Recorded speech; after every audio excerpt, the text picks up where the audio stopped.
Hello, good morning mga ka-FB. Tawag dito, hindi ko magawang hindi magkomento dito sa napapanood kong rally ngayon dyan sa Pilipinas. Ito lang, sinisigaw nila, ang taong bayan ngayon lumalaban, Marcos hukayin, pamilya pagbayahin. Yan ang sinisigaw nila sa rally nila kanina. At yung paring nagsasalita, nakakatawa kasi may ipokritohan ako sa kanya. Father, Diyos ko, mga madre ng mga kasama pa. Kayong mga pare at madre, kayo po ang mga taong kapag kami may kasalanan, pumupunta kami sa inyo at nananalangin para ipanalangin nyo rin ang aming ang kasalanan at makarating sa langit o sa Diyos man. Kayo namamahagi sa amin ng mga magagandang salita sa Biblia. Pero sa nangyayari ngayon, parang hindi na namin alam kung sino paniniwalaan namin. Magsisimba pa ba kami sa Katoliko o ano. Siyempre, alam din naman namin. Dalawang klase lang ang tao, isang masama at isang mabuti. Ganon din ang pare. Isang mabuti at isang masama. Okay? Pero Father, hindi mo naman dapat hikayatin pa ang tao. Nagdasal ka pa doon, may pa-pray-pray ka pang nalalaman, Diyos mio naman. Kung sasabihin mo lang din pala, hukayin ng bangkay ni Marcos, Diyos mio, ang patay, di ba, pumupunta sa simbahan, binibindisyonan mo, Father, bago ilibing? Ano ba pinaglalaban mo, Father? Kawawa naman si Marcos, walang laban ang tao. Kahit hukayin mo, walang laban. At bakit hindi ba kayo sumusunod sa korte? Di ba ang Marcos naghintay sila ng matagal kung anong magiging desisyon ng korte. Sumusunod sila sa batas. Ngayon, kung ang pinanggagalaitin nyo ay bakit inilibing si Marcos at hindi kayo inimbitahan, inilibing ng sikreto, Diyos mio, nanggaling na kay Duterte, ayaw ng gulo. Ayaw nyo ba nun? Ayaw ng gulo. Alam mo kung tutusin, lagi ko sinasabi, move on. Dahil kayo ang pampagulo sa Pilipinas.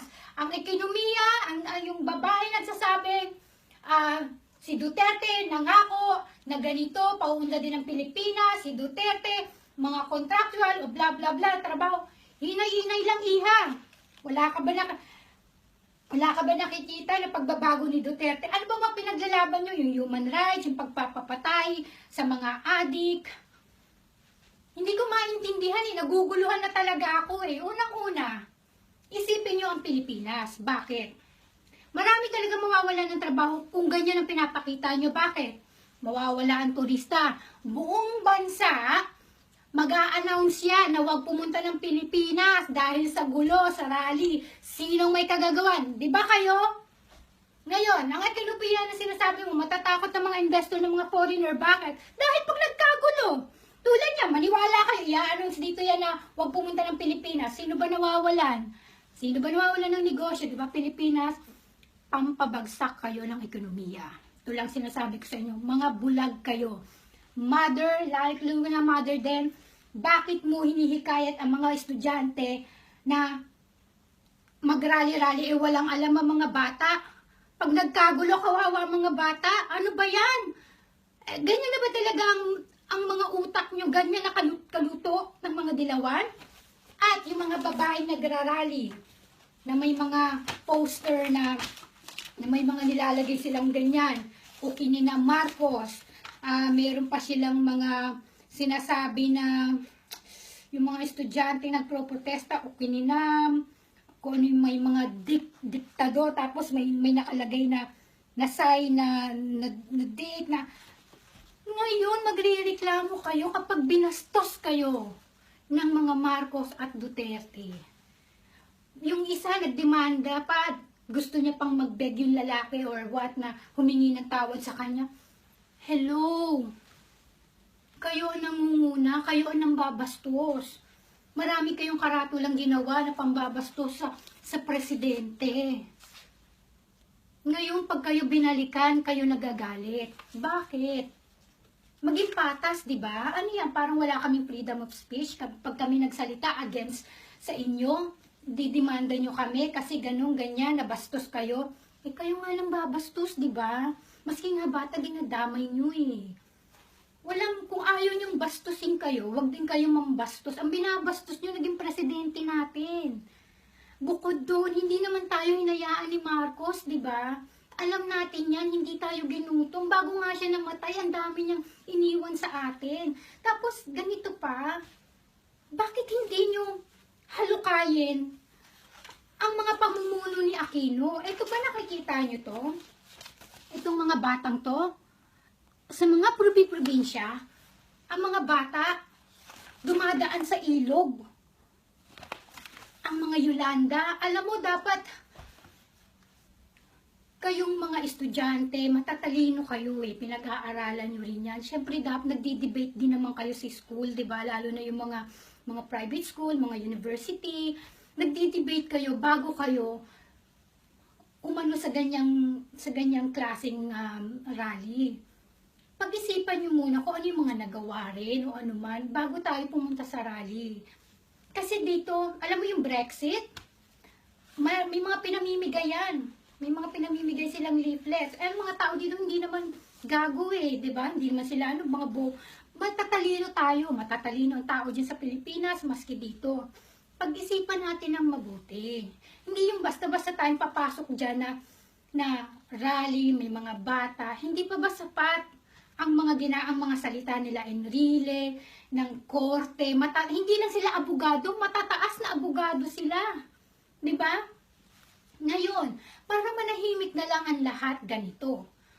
Bakit hindi na lang magdebate sa TV? Dalhin si Enrile at yung mga judge na nag-ano kay Marcos at yung versus Dilawan.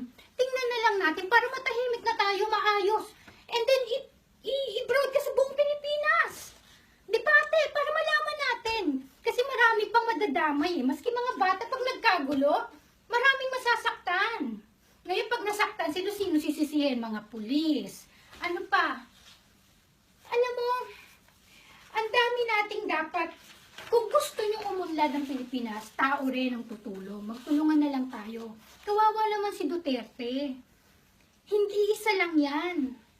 Hindi na kayang hawakan ang mga opinyon ng bawat tao, hindi niya kayo papansinin. Ang iisipin niya, paunladin ng Pilipinas. Ang dami niya na nagawa, ilang buwan pa lang siya. Parang gusto niyo instant agad Parang magicin na lang kaya ni Duterte o ganyan. Ngayon ang gagalaiti kayo sa mga pinapatay. Diyos ko, alam naman natin lahat na maraming mga batang ni-rape, mga paslit, mga magulang na pinapatay ng mga ganitong adik o anuman.